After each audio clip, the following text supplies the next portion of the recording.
ዋጋ ህይወት መናእሰይ ምጥዋታ ይካለን ዝበለ ውድብ ዲሞክራሲያዊ ስምረት ትግራይ ህጹጽ መግለጽ ውጽሎም ጉጅለ ድሕረት ምገበንን ብሽም ህዝብና ሸቀጠ ነትፍትሓው ግብኡ ሕቱ ህዝብ ተጎልቢቡ ንጸቢ ፖለቲካዊ አጀንድኡ ከጥቀመሉ ጽንሑ ዝበለት መግለጺ ግዛታዊ ሓድነት ጉዳይ ተመዛበልትና በለብ ተግባር ግን ድማ ስምምዕነ ሰላም ፕሪቶሪያ ብምጥሓስ ድሕንነት ህዝብና ናብ ሓደጋ ዘእትወፉ ኩናት ጀሚሩሎም ባህርን ተግባራዊ ናይ ጉጅለ ብጭቡጥ እንትንርአ ብሰንኪ ስሱዕን ጨካንን ድሌታት ህዝብ ትግራይ ከባድ ዋጋን ከፈለ መጽዩን አሎን ዝበለት መግለጺ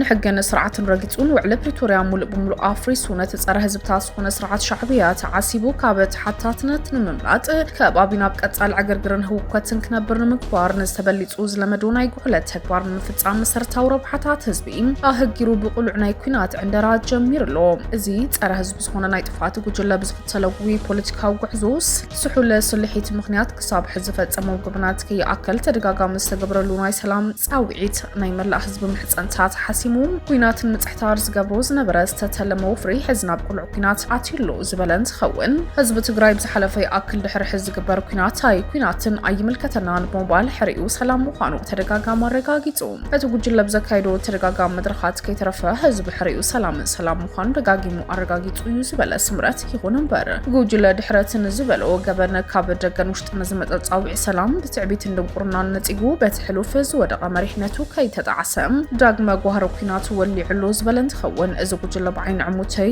ብብድዕን ዝጀመረ ኩናት ንህዝቢ ትግራይ ተመላሊኡ ክጠፍእ ካብት ሓሳትነት ከምለጥ ይጠቕሙ እዩ ዝበሎም ኩሎም ዓይነት መንገድታት ጥፋት ከም ስልቲ ኣንፈት ቃል ዝተኸቲሉ ናብ ቁልቁለት መንገዲ ጥፋት ይምርሻሎ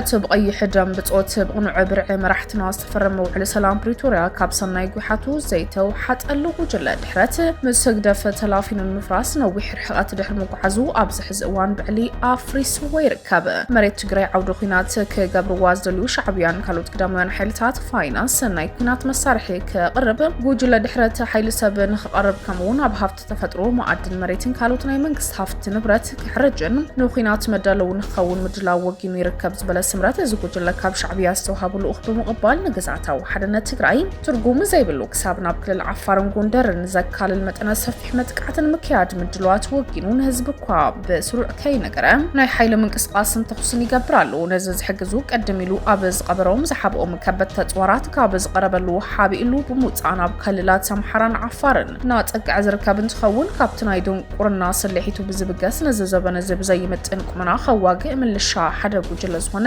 ኣጋፋሪታቱ ኣሰሊፉ ክዕዝፍ ይውዕል ኣሎ ይበለት መግለጺ ንጸቢብ ጉጅለ ንዝበለው ድሌታቱ ብኩናት ሸውሃቱ ክሕገስ ብሽሙጋ ሰራዊት ትግራይ ኣመኻኒው ገንዘብ ክእክብ ኩለ መዳይ ምድላው ከካይድ ዝጸንሐ ገበረኛ ጉጅለ ብዝስሙን እዚ ብኣንፈት ጸለምቲ ዝጀመሩ ጽሕተራ ኩናት ደቂ ድኻ ዝኾኑ መናእሰያት ብራር ጥይት ገይሩ ታሪኽ ይቕረ ዘይብሎ ስሕተት እንትፍጸም ተራእዩ እቲ ጽሕተራይ ተግባሩ ኣብዚ ሕዚ ሰዓት ብግልባብ ግዛታዊ ሓድነት ብኩሉ ኣንፈት ውግን ሙላዕ ምቅራባት ወጊኑ የግዳማውን ሓይልታት ከማልእ ለመንግስቲ ኢትዮጵያ ብብረት ክግልብጥን ሓቂኑ ዝእግዶ ዘሎ ኩናት ምዃኑ ተቃሊዑ ዝሓደረ ጉዳይ ኮይኑ ተባዕቲ ቃላሳይ ሰራዊት ትግራይ እዚ ናይ ልዕሊ ኮር መለሻ ወሰነ ቀዲሙ ተረዲኡ ነናብ ዝመሰሉና ፈረስ ይውዕልን ይሓድርን ከም ዘሎ ካልእ ዝፍሉይ መድረኽ እዚ ዘርአናሉ ዝድገፍ ሓቂ እዩ ዝበለን ትኸውን ኣብ ኩለና ሃርታት ዘሎ ተገላላይ ከስዕቦ ዝኽእል ህይወት ናይ መድሓን ውሳነ እዩ ይበለት መግለጺ ስለዝኾነ ኣብ ሓደገኛ ዘይዛርን ኩናት ብቐጥታ ቀድሚ ኩሉን ልዕሊ ኩሉን ዝጎድእ ህዝቢ ብሓፈሻ ጀግና ሰራዊት ትግራይ ብፍላይ ምዃኑ ብምርዳእ ኣብዚ ብቐጥታ ብህግደፍ ዝምራሕ ዘሎ ናይ ጊላታት ውግእ ተመዛበልቲ ዘየምልስ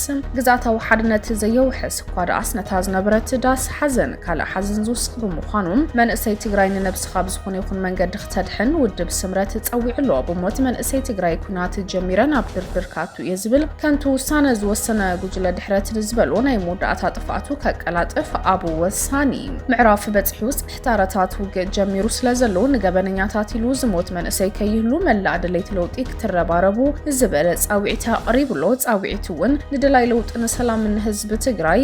ብፍላይ ድማ ንመላእ ህዝቢ ትግራይ ንተመዛበላይ ህዝብን ማሕበረሰብ ዓለምን ፃውዒት ዘቕርበ ውድብ ስምረት ስምምዕነት ፕሪቶሪያ ኩሉ መዳይ ውፅቐጢ ክፍጠር ኣብ ዝላበሉ ዘሎ ሰዓት ናይ ሰላም ምኽሪ ንዘይሰማዕ ኣንጻር ውዕሊ ፕሪቶሪያ ዝንቀሳቐስን ዘሎን ካብ ዓንተቡ ዕንቅፋት ሰላም ዝኾነ ሸቃላይ ኩናት ጉጅለ ካብ እንግዳ ህዝቢ ትግራይ ክገልስ ክትሓባበር መላእ ህዝቢ ክትሓባበር ፀዊሑ ንጨካን ዝበለ ጉጅለ ህዝቡን መንእሰይ ትግራይ ናብ ኩናት ክዳጉንን ይዳሉን ኣሎ ህዝቡን ሓደገኛ ውጥን ውግእ ንምትራፍ ጥራሕ ዘይኮነስ ትግራይን ህዝባን ዘላቀ ሰላምን ረክብ ኣብ ጎኒ ህዝቢ ትግራይ ድሌት ለውጢ ደው ክብሉ ኩሉ ዝከኣሉ ክገብር ጻዊዕቲ ኣቕሪብሎ ዲሞክራሲያዊ ስምረት ትግራይ ሎም 21 ጥሪ 2018